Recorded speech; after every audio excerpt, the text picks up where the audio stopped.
ആപ്കി അദാലത്തിൽ film star ഗോവിന്ദയുടെ മേലുള്ള ആദ്യത്തെ കുറ്റാരോപണം ഇദ്ദേഹം ഭാഗ്യം കൊണ്ട് സൂപ്പർ സ്റ്റാറായ ആളാണെന്നാണ്. ഗോവിന്ദ, ജൂൺ 1986 ഒരു മാഗസിൻ എൻ്റെ കയ്യിലുണ്ട്. ഇതിലെ ഹെഡ്ലൈൻ എന്താണെന്ന് വെച്ചാൽ സ്വർണ്ണമുട്ടയിടുന്ന താറാവാണ് ഗോവിന്ദെന്ന്. ഇതിൽ എഴുതിയിരിക്കുന്നത് 21ാമത്തെ വയസ്സിൽ താങ്കൾ ആരാണെന്ന് ആർക്കും അറിയില്ലെന്നാണ്.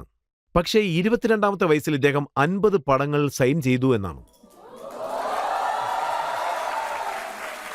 ഇതുപോലെ മുംബൈ ഫിലിം ഇൻഡസ്ട്രിയിൽ ഒരിക്കലും സംഭവിച്ചിട്ടില്ല. അപ്പോൾ എങ്ങനെയാണ് താങ്കൾ സ്വർണ്ണമുട്ടയിടുന്ന താറാവായി മാറിയത്? ഇത്രയും പുകഴ്ത്തിന് ശേഷം എന്നെ അവസാനം താറാവെന്ന് വിളിച്ചത് കേട്ടില്ലേ? എനിക്കിതിനെക്കുറിച്ച് പറയാനുള്ളത്, ഇതിനെല്ലാം കാരണം അമ്മയാണ്. മാതൃദേവോഭവ എന്നല്ലേ. എനിക്ക് ഈ ലഭിച്ചതെല്ലാം അച്ഛൻ്റെ അമ്മയുടെ അനുഗ്രഹം കൊണ്ട് മാത്രമാണ്. പിന്നെ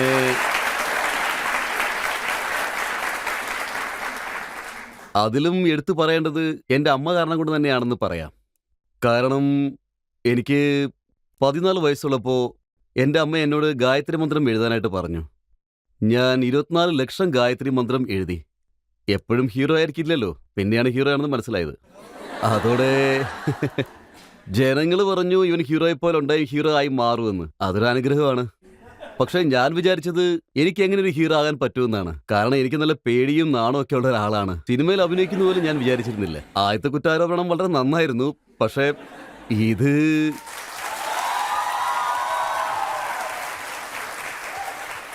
ഈ കുറ്റാരോപണം സത്യമാണെന്നും കള്ളമാണെന്നും പറയാം. പ്രൊഡ്യൂസറിന്റെ അടുത്ത് താങ്കൾ അഭിനയിച്ച വീഡിയോ കാസറ്റ് പോയി ചേരുവാൻ താങ്കൾ ജോലിക്കാർക്ക് കൈക്കൂലി കൊടുത്തെന്നുള്ള കാര്യം സത്യമാണോ? അത് വലിയ വലിയ ആൾക്കാർക്ക് സമയമില്ലല്ലോ. അവരെ അത്ര പെട്ടെന്നൊന്നും പിടിക്കാൻ കഴിയില്ല.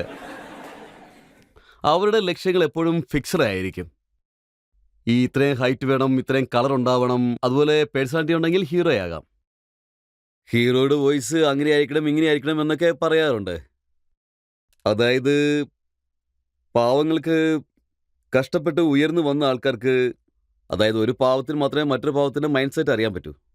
അതായത് നിങ്ങൾ പറഞ്ഞ പോലെ തന്നെയാണ് ഞാനും ചെയ്യുന്നത്.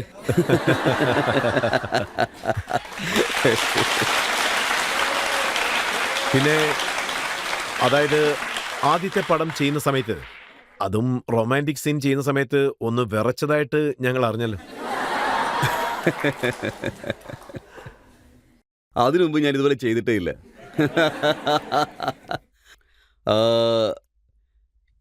എനിക്കല്പം ഭക്തി കൂടിപ്പോയത് കൊണ്ട് ഞാനതിനെക്കുറിച്ചൊന്നും ആലോചിച്ച് പോലും നോക്കിയിട്ടില്ല. അതിനുശേഷമുള്ള അവസ്ഥ എന്തെന്ന് വെച്ചാൽ, ആദ്യം എനിക്ക് ഭക്ഷണമില്ലായിരുന്നു, പിന്നെ അതിനുശേഷം വലിയൊരു ബഫറ്റ് തന്നെ കിട്ടി.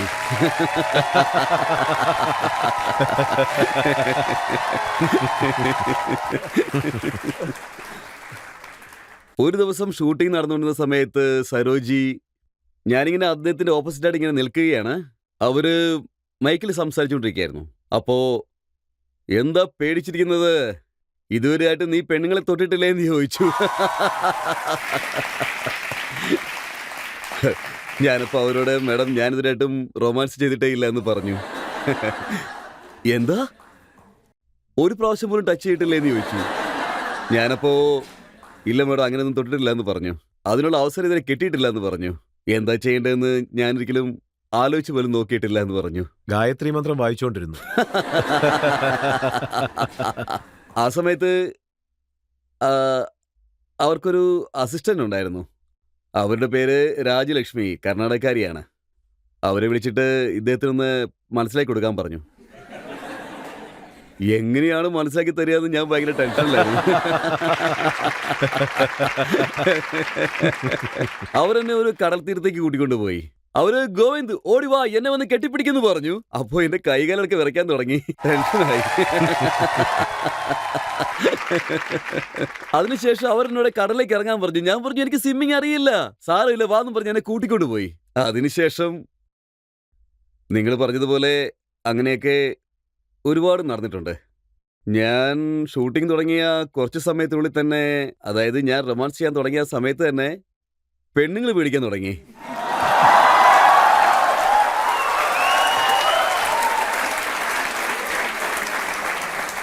അങ്ങനെ ചെയ്യാൻ തുടങ്ങി. പിന്നീട് താങ്കളുടെ പാട്ടുകളെല്ലാം ഒരു ഇൻസ്പിറേഷനായിട്ട് എടുക്കാൻ തുടങ്ങി. ആ ആ. ആ, എന്റെ പടത്തിലെ പാട്ടുകളൊക്കെ നിങ്ങൾക്ക് നന്നായിട്ട് അറിയാമല്ലോ അല്ലേ?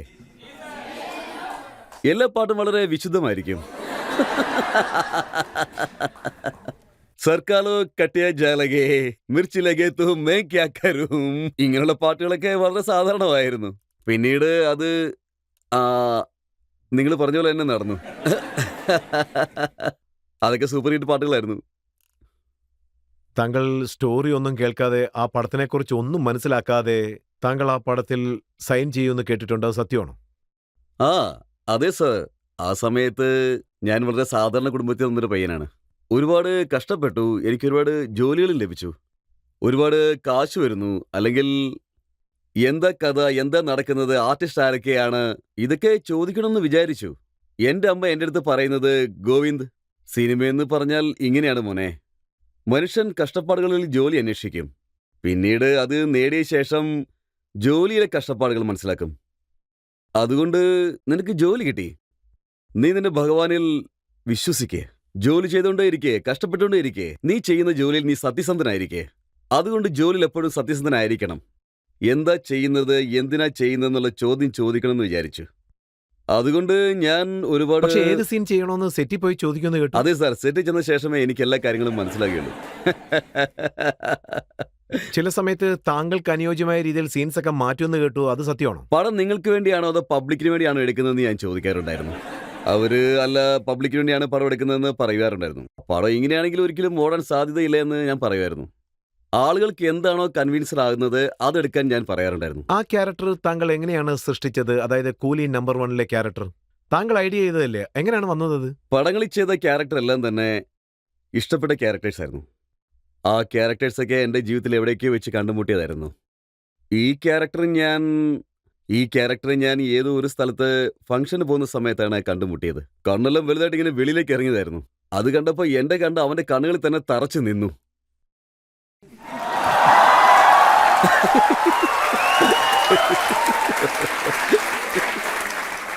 സോ ഇതുപോലുള്ള ആൾക്കാരൊക്കെ ഇതുപോലുള്ള സംഭവം ചെയ്തുകൊണ്ടിരിക്കുന്ന സമയത്ത് ആ കാഴ്ച കണ്ട് ഇയാളൊരു ഇൻട്രസ്റ്റിംഗ് ക്യാരക്ടറാണെന്ന് തോന്നി. ഞാൻ അദ്ദേഹത്തിൻ്റെ അടുത്ത് ചെന്നിട്ട് എന്തിനാണ് ഇങ്ങനെ ചെയ്തുകൊണ്ടിരിക്കുന്നത് ചോദിക്കാൻ വന്നപ്പോഴേക്കും പോലീസ് വന്നു. ആരാടാ നീ, എന്തിനാ ഇവിടെ വന്നതെന്ന് പോലീസ് ചോദിച്ചു. ആ പോലീസുകാരൻ, ഏയ് ആരോടാണ് ദേഷ്യപ്പെടുന്നു ചോദിച്ചു. അയാള്, ഞാനെന്ത് ചെയ്യാൻ പറ്റും, എൻ്റെ കണ്ണുകൾ ഇങ്ങനെയാണെന്ന് പറഞ്ഞു.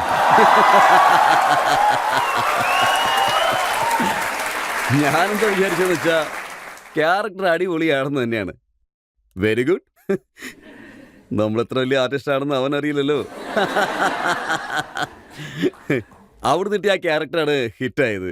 ഞാൻ കാതർക്കാജിനൊപ്പം ഷൂട്ട് ചെയ്യുന്ന സമയത്ത് ഷൂട്ടിംഗ് നിന്നുപോയി. കാരണം അത് സമയം ഒരുപാടായി. 8 മണി 9 മണിയോളം ആയിരുന്നു.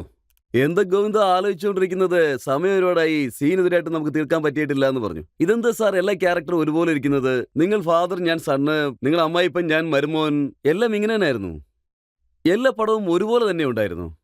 അതിനുശേഷമാണ് എനിക്ക് ഈ ക്യാരക്ടർ ഓർമ്മ വന്നത്. അപ്പം ഞാൻ അദ്ദേഹത്തിനോട് ചോദിച്ചു, സാറിന് വിരോധമില്ലെങ്കിൽ ഞാനൊരു ആക്ടിങ് ചെയ്ത് കാണിക്കട്ടെ എന്ന്. അങ്ങനെയാണ് ഞാൻ ഈ സീൻ ഷൂട്ട് ചെയ്തത്. അതിനുശേഷം ഈ സീൻ ഹിറ്റായി. അത് ആഫ്റ്റർ 9 hours, എക്സാക്ട്ലി 9 hours കൂലി നമ്പർ 1 ഷൂട്ടിംഗ് തുടങ്ങി.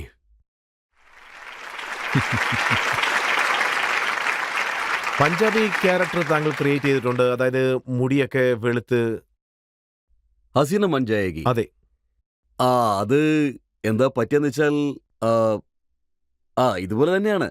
ഇതിനു മുമ്പ് ഞാൻ പറഞ്ഞ പോലെ തന്നെ ആ ക്യാരക്ടർ ഈ സ്റ്റോറിക്ക് ശരിയായിരിക്കുമെന്ന് എനിക്ക് തോന്നി. അയാളുടെ അടുത്ത് എന്ത് ചോദിച്ചാലും അയാൾ വേറെ രീതിയിലാണ് മറുപടി പറയുന്നത്.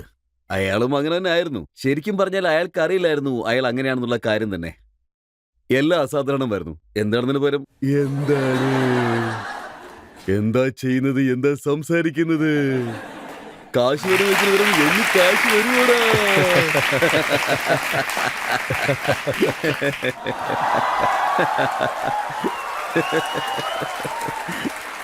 ഞാൻ ആലോചിച്ച് നോക്കിയപ്പോ ഇത് കൊള്ളാമല്ലോ, അടിപൊളി.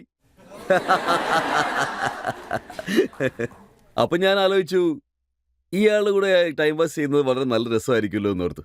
സാർ എന്ത് പറ്റി സാർ, എന്താ വഴക്ക് പറയുന്നതെന്ന് ചോദിച്ചു. ആരുടാ നീ? അപ്പൊ ഞാൻ അദ്ദേഹത്തിനോട് ഞാൻ താപനിയുടെ സഹോദരനാണ്, അദ്ദേഹത്തിൻ്റെ കൂടെ വന്നതാണെന്ന് ഞാൻ പറഞ്ഞു. അത് ശരി, അവള് നിന്റെ സഹോദരിയാണോ? അത് കൊള്ളാലോ. അവൾ എനിക്ക് റൊട്ടി തന്നില്ലല്ലോ. ഒരുപാട് നേരം കാത്തു നിന്നിട്ട് അവൾ എനിക്ക് റൊട്ടി തന്നതേ ഇല്ല.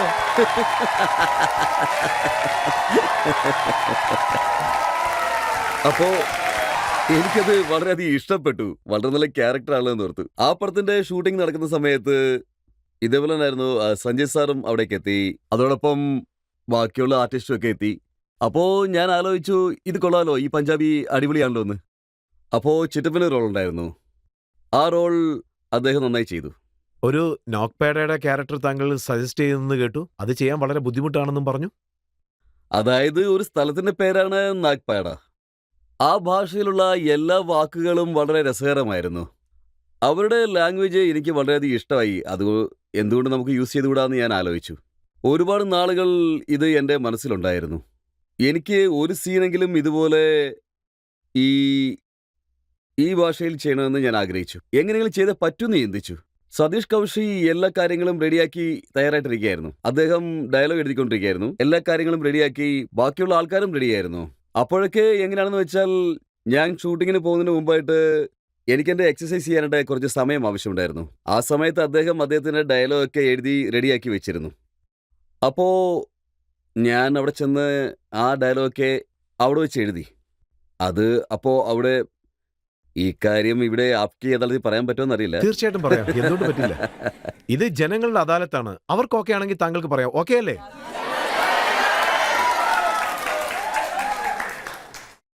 ജഡ്ജി സാർ എന്നെ ഒന്നും പറയില്ലായിരിക്കും അല്ലേ?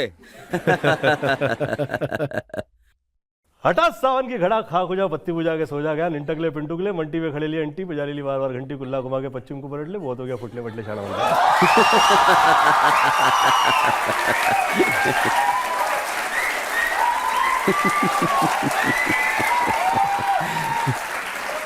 പിന്നെ ഒരേ സമയത്ത് താങ്കൾ ധാരാളം പടങ്ങളിൽ അഭിനയിച്ചുകൊണ്ടിരുന്നു.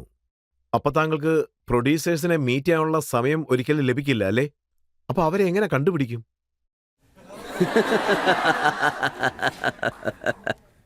ഒരുപാട് പ്രൊഡ്യൂസർമാരെ കണ്ടിട്ടുണ്ട്. ആ സമയത്ത് ഒരുപാട് നല്ല പ്രൊഡ്യൂസർമാരൊക്കെ ഉണ്ടായിരുന്നു.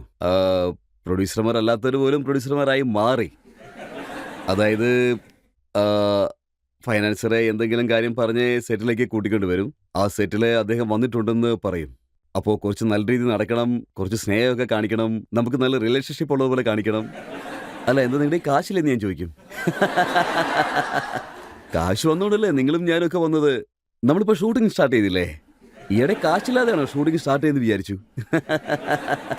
ഇതുപോലുള്ള ഒരുപാട് ആൾക്കാരുണ്ട്. പക്ഷേ ടോപ്പിലുള്ള പ്രൊഡ്യൂസേഴ്സൊക്കെ അവർക്ക് വിചാരിച്ചത് ഇവൻ വലിയൊരു ഹീറോയാണ്, ഇവൻ എങ്ങനെ വരും, ഇവന് തീരെ സമയമില്ലല്ലോ എന്നൊക്കെ ചിന്തിച്ചു. അതുകൊണ്ട് അവർ എൻ്റെ അടുത്തേക്ക് വന്നില്ല. വന്നവരൊക്കെ ഇങ്ങനെ തന്നെ ആയിരുന്നു. അതുകൊണ്ട് ഞാൻ ഇങ്ങനെ വന്ന് പെട്ടുപോയല്ലോ എന്നൊക്കെ ചിന്തിച്ചിട്ടുണ്ട്. ശരിക്കും ദിലീപ് സാറിനോട് നന്ദി പറയാൻ ഞാൻ ആഗ്രഹിക്കുന്നു. അദ്ദേഹമാണ് ആദ്യം എന്നോട് ഇത് പറഞ്ഞത്, ഗോവിന്ദ് ഈ 25 സിനിമയൊക്കെ വിട്ടേക്കാൻ. എന്തോന്ന് 25 സിനിമകൾ ഞാൻ വിടണമെന്നോ? കാശൂടെ കിട്ടില്ലെന്ന് ഞാൻ വിചാരിച്ചു. അതിനുശേഷം ഉറപ്പായിട്ടും നിനക്ക് സിനിമകൾ കിട്ടുമെന്ന് അദ്ദേഹം പറഞ്ഞു. ആദ്യം ഇങ്ങനെയുള്ള സിനിമകളൊക്കെ ചെയ്യുന്നത് നിർത്തണമെന്ന് പറഞ്ഞു. അതിനുശേഷം ഞാൻ 25 സിനിമകൾ ഉപേക്ഷിച്ചു. ആ സമയത്ത് എനിക്ക് ഇതുപോലുള്ള പ്രൊഡ്യൂസേഴ്സിനെയാണ് കിട്ടിയത്. അതായിരുന്നു സത്യം. അതുപോലുള്ള പടങ്ങളൊക്കെ വിട്ടിട്ട് ഞാനൊരു 49 മൂവീസ് ചെയ്തു.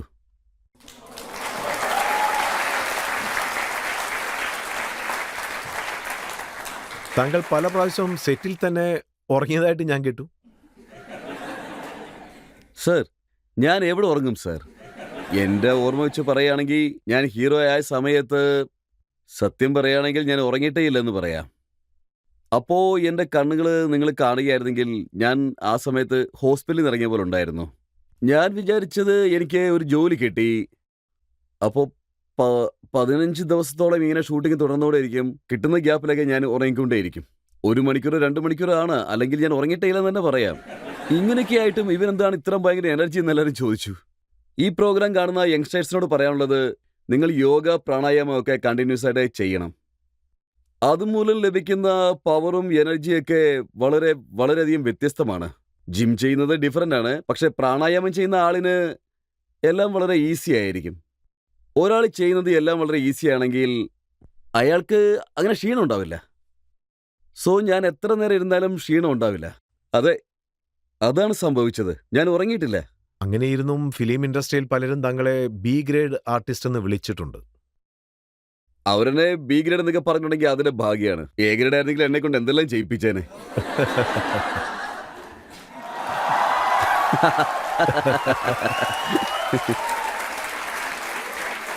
ഈ പറഞ്ഞതിന് വളരെ നന്ദി സർ. കാരണം അവർ വല്ലാതെ പേടിപ്പിക്കും. ഒരുപക്ഷെ നിങ്ങളുടെ പടം ഫ്ലോപ്പായെങ്കിലും ഉണ്ടല്ലോ, അതിനുശേഷം നിങ്ങളെക്കുറിച്ച് വളരെ വളരെ മോശമായിട്ട് സംസാരിക്കും.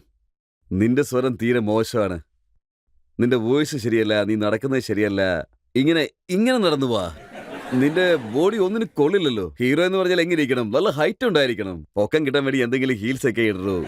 മനുഷ്യന് വല്ലാത്തൊരു കോംപ്ലക്സിലേക്ക് കൊണ്ട് എത്തിക്കും. നമ്മൾ ചിലപ്പോൾ പേടിച്ച് എങ്ങോട്ടെങ്കിലും ഓടിപ്പോകും. അഥവാ പടം ഹിറ്റാണെങ്കിലോ?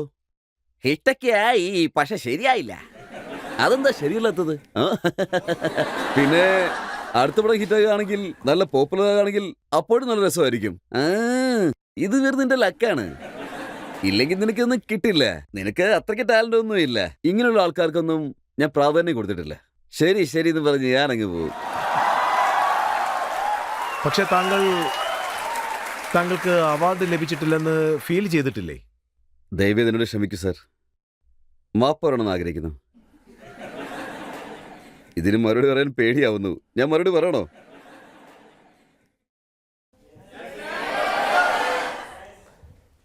ഞാൻ ഇനിയും വാങ്ങിച്ചിട്ടില്ലേ.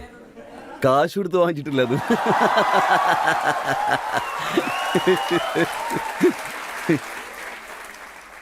അതായത് പടത്തിന് കിട്ടുന്ന അവാർഡ് എന്നൊക്കെ പറയാറില്ലേ, അത് പലർക്കും ഇങ്ങനെ കിട്ടിക്കൊണ്ടിരുന്നു. അപ്പൊ ഞങ്ങളിങ്ങനെ ആലോചിക്കാറുണ്ട്, ഇത്രയും പടം ഹിറ്റാവുന്നു, പിന്നെ എന്തുകൊണ്ട് കിട്ടുന്നില്ല എന്ന്. എന്തുകൊണ്ടാണ് എല്ലാ പടം ഹിറ്റായിട്ടും അവാർഡ് കിട്ടാത്തത്? അതിനുശേഷമാണ് മനസ്സിലായത് ഇതൊക്കെ ആ രീതിയിലാണ് അവാർഡ് കിട്ടുന്നതെന്ന്. സോ അവരുടെ പോക്കറ്റിൽ നിന്നും കാശെടുത്ത് അവര് ഇങ്ങനെയാണ് അവാർഡൊക്കെ വാങ്ങുന്നതെന്ന്. ഓ, ഇതാണോ സംഭവം? അതിനുശേഷം അവർ അവാർഡ് ഫംഗ്ഷൻ വിളിച്ചാലും ഞാൻ പോകാറില്ല. പെർഫോമൻസ് ആണ് വേണ്ടതെങ്കിൽ കാശ് തരൂ, ഞാൻ വന്ന് പെർഫോമൻസ് ചെയ്തിട്ട് പോകാമെന്ന് പറയും. സോറി, ഞാൻ വരില്ല എന്ന് പറഞ്ഞു. അതോർത്തൊന്നും ഞാൻ വിഷമിച്ചിട്ടേ ഇല്ല. താങ്കൾക്ക് ഗദാർ എന്ന ഒരു സിനിമയ്ക്ക് വേണ്ടി അവാർഡ് ലഭിക്കുമെന്ന് എല്ലാവരും പറഞ്ഞിരുന്നു. ആ അവാർഡ് വേണ്ടാന്ന് താങ്കൾ പറഞ്ഞതായി ഞാൻ കേട്ടു. ആനന്ദ് ശർമ്മ എന്നോട് ആ കഥ പറയുന്ന സമയത്ത് അതിൽ കുറെ മോശമായ വാക്കുകളൊക്കെ ഉണ്ടായിരുന്നു. ഞാൻ സാധാരണ രീതിയിൽ ആരോടും പ്രശ്നം ഉണ്ടാക്കുന്ന ഒരാളെ അല്ല. പക്ഷെ അതിൽ ആ നാട്, ഈ നാട്, ആ സ്റ്റേറ്റ്, ഈ സ്റ്റേറ്റ് എന്ന് പറഞ്ഞ് ഒരുപാട് പ്രശ്നങ്ങളൊക്കെ ഉണ്ടായിരുന്നു.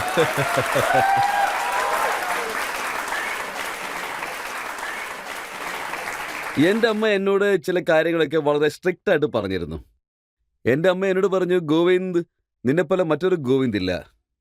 അതുകൊണ്ട് നീ ഹാർഡ് വർക്ക് ചെയ്യേ, വെറുതെ ആവശ്യമില്ലാതെ ഇതുപോലത്തുള്ള റിസ്ക് ഒന്നും എടുക്കണ്ട എന്നും പറഞ്ഞു. പക്ഷേ ആർക്കും ഒരിക്കലും ഇങ്ങനെ തോന്നാൻ പാടില്ല. ഇദ്ദേഹം സ്റ്റാറാണ്, അതുകൊണ്ട് എക്സ്ട്രാ സ്റ്റണ്ട് അങ്ങനെയുള്ള കാര്യങ്ങളൊക്കെ ചെയ്യുന്നു. അതുപോലെ ഇങ്ങനെ കളിചിരി മാഷയൊക്കെ ആയിട്ട് ഡാൻസ് ചെയ്ത ഒരാളുണ്ടെങ്കിൽ അത് ഗോവിന്ദയാണ്. ഡാൻസ് ചെയ്യേ, പാട്, ഇതൊക്കെയായിരുന്നു നമ്മുടെ ആഗ്രഹം. അതുകൊണ്ട് ഞാൻ ആ പടം ചെയ്തില്ല. അതിൽ വളരെ മോശം കാര്യങ്ങളുണ്ടായിരുന്നു, അതിവിടെ എനിക്ക് പറയാൻ പറ്റില്ല. എസ് ചോപ്രയുടെ ചാന്ദിനിയും നിങ്ങളുടെ അമ്മ വേണ്ടാന്ന് പറഞ്ഞു. അത് ഞാനാണ് വേണ്ടെന്ന് പറഞ്ഞത്. ചാന്ദിനി പടത്തിലെ എന്റെ ക്യാരക്ടർ എന്താണെന്ന് വെച്ചാൽ ഒരു ഹാൻഡിക്യാപ്റ്ററാണ്. ഞാനെങ്ങനെ ഇതിനകത്ത് അഭിനയിക്കുന്നു ചിന്തിച്ചു. ഇതെനിക്ക് ശരിയായി വരില്ല സാർ. പക്ഷെ ഒരു കാര്യം എന്താണെന്ന് വെച്ചാൽ, അദ്ദേഹത്തിൻ്റെ അടുത്ത് ഞാൻ പറഞ്ഞു, സാർ പാട്ടുകളൊക്കെ സൂപ്പർ ഹിറ്റാണ്, അതുകൊണ്ട് തന്നെ ഈ പടം ഓടുമെന്ന് ഞാൻ പറഞ്ഞു. സോ അങ്ങനെയാണ് നടന്നത്. മറ്റൊരു വലിയ ഡയറക്ടർ താങ്കളെ ഷാരൂഖ് ഖാന്റെ ദേവദാസ് പടത്തിൽ അഭിനയിക്കാൻ നിർബന്ധിച്ചെന്ന് കേട്ടു. ചുനിലാലിന്റെ റോൾ. എനിക്ക് ആ ചുനിലാലിന്റെ റോൾ സെറ്റ് ആവുമെന്ന് നിങ്ങൾക്ക് തോന്നുന്നുണ്ടോ? അതിലവരെ കുടിപ്പിച്ചിട്ട്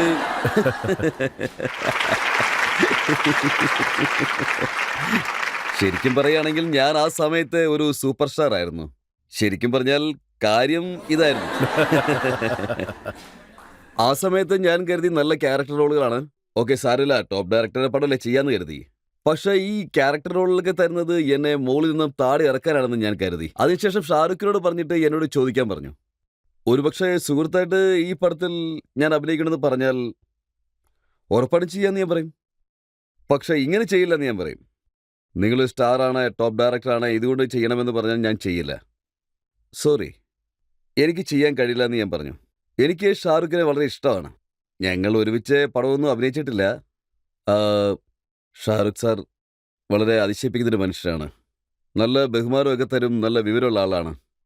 സുഭാഷ് ഘൈ താങ്കൾക്ക് താളിലൊരു ഓഫർ ചെയ്തിരുന്നു. പിന്നീട് അനിൽ കപൂർ അത് ചെയ്തു. സാർ, ഞാൻ അതിന് തയ്യാറാണെന്ന് പറഞ്ഞിരുന്നു. പക്ഷെ താൽ എന്ന ടൈറ്റിൽ ചേഞ്ച് ചെയ്യാൻ ഞാൻ പറഞ്ഞു. ടൈറ്റിൽ എനിക്ക് ഇഷ്ടമായില്ലെന്ന് പറഞ്ഞു. അപ്പോൾ അവർ ഏത് ജോത്സ്യനാണ് ആ ടൈറ്റിൽ നല്ലതല്ലെന്ന് പറഞ്ഞെന്ന് ചോദിച്ചു. പടം നന്നായിട്ടൊക്കെ ഓടി, പക്ഷെ കുറച്ച് ബുദ്ധിമുട്ടൊക്കെ ആയിരുന്നു. അങ്ങനെ ഹോളിവുഡിലൊരു വലിയ സിനിമയുടെ ഹീറോ ക്യാരക്ടർ പോലും താങ്കൾ വേണ്ടാന്ന് പറഞ്ഞെന്ന് കേട്ടു. അത് സത്യമാണോ? എന്തുകൊണ്ട് അങ്ങനെ പറഞ്ഞത്? അവതാർ